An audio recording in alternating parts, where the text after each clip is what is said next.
Hey everyone, welcome back to Corporate Decoder, the place where we dive into the complex world of corporate filings so you don't have to, this time with a twist. Today, we're looking at Synlogic, a biopharmaceutical company that, well, let's just say their latest filing is less a triumphant symphony and more a sudden, unexpected record scratch. We're talking discontinued drug trials, a company up for sale, and a whole lot of uncertainty. Strap in, it's going to be an interesting ride. Synlogic, a company once dedicated to transforming the care of serious diseases, particularly rare metabolic disorders, now finds itself at a crossroads. Their lead program, a potential treatment for phenylketonuria or PKU, a genetic disorder affecting metabolism, faced a major setback. In early 2024, the company pulled the plug on its pivotal Phase 3 study of labafenogene marsilicabak, or SYNB1934, after an internal review suggested it was unlikely to meet its goals. This decision wasn't based on safety concerns, but rather on the realization that the drug simply wasn't performing as hoped. And because of that result, Synlogic's future became extremely shaky.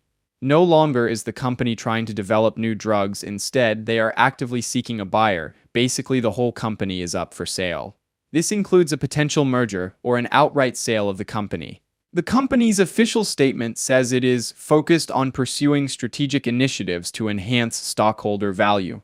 But that's a fancy way of saying they're looking for someone to take them over. Historically, the company was attempting to create new drugs for rare metabolic diseases like PKU and homocystinuria, or HCU. While these diseases are individually rare, there's a significant unmet need for better treatments, especially since current options have limitations in both safety and effectiveness. The company had high hopes, estimating potential market opportunities of billions of dollars for these rare conditions.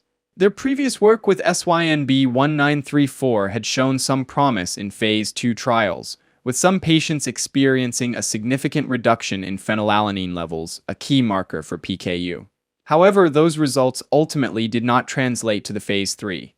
Now let's talk about SYNB1353, their potential treatment for HCU, at least as a potential treatment.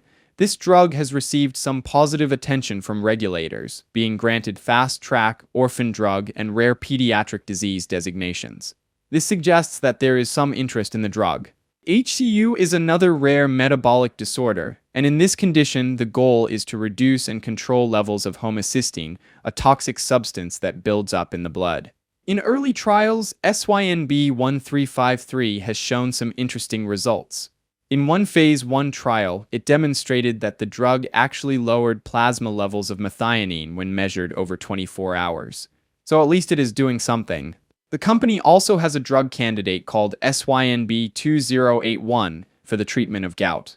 Synlogic's approach focuses on engineering bacteria to perform specific functions within the gastrointestinal tract, with multiple effectors or enzymes.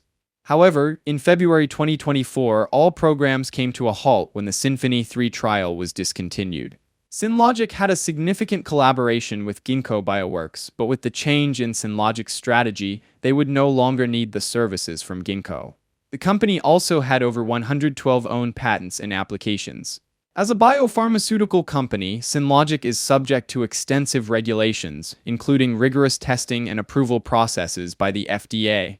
All of this is to make sure any new drug is safe and effective for patients. It's a long and complex road, with no guarantees of success. One more potential obstacle that they face is the new requirement to submit diversity action plans for their clinical trials. This will definitely require extra work and possibly slow things down even further. In May 2023, the FDA granted labafenogene marsilicabak orphan drug designation.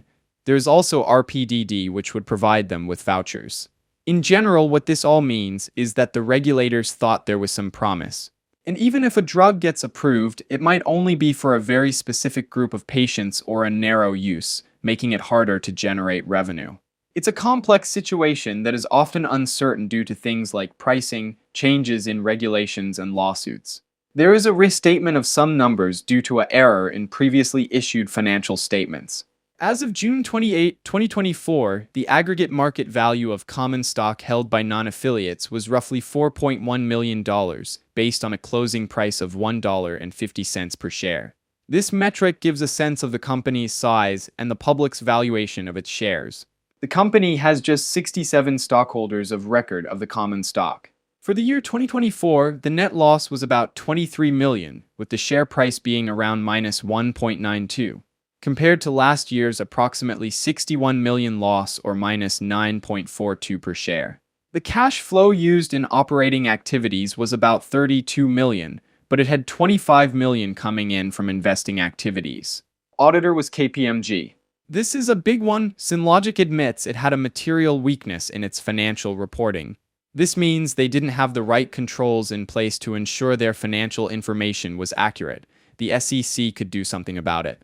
This doesn't necessarily mean anything malicious, but it does mean potential for past data to be wrong. The company did not properly communicate non-routine transactions with its financial personnel, so certain metrics were incorrect. To get treatments to patients across the globe, they would have to pass a lot of regulatory requirements. This would include things like trade agreements, international marketing. As of February 27, 2025, there's now only one employee. This emphasizes Synlogic's shift from an operating entity to one focused on selling itself. Synlogic identifies as a non-accelerated and smaller reporting company, which is fine, nothing weird here. The company is a non-accelerated and smaller reporting company. So what's our overall take on Synlogic? It's a company facing a difficult situation which may end up in the business being liquidated. What is interesting is its portfolio and previous successes that other companies might find valuable, but for the normal investor, it does not look good. The key takeaway is that Synlogic is now primarily focused on a potential sale or merger. Their future and any return for investors hinges on finding a suitable buyer. Their past work might hold value for some company, but it doesn't change that this biopharmaceutical has major, immediate hurdles. Thanks for watching. If you enjoyed, please subscribe, like, and comment.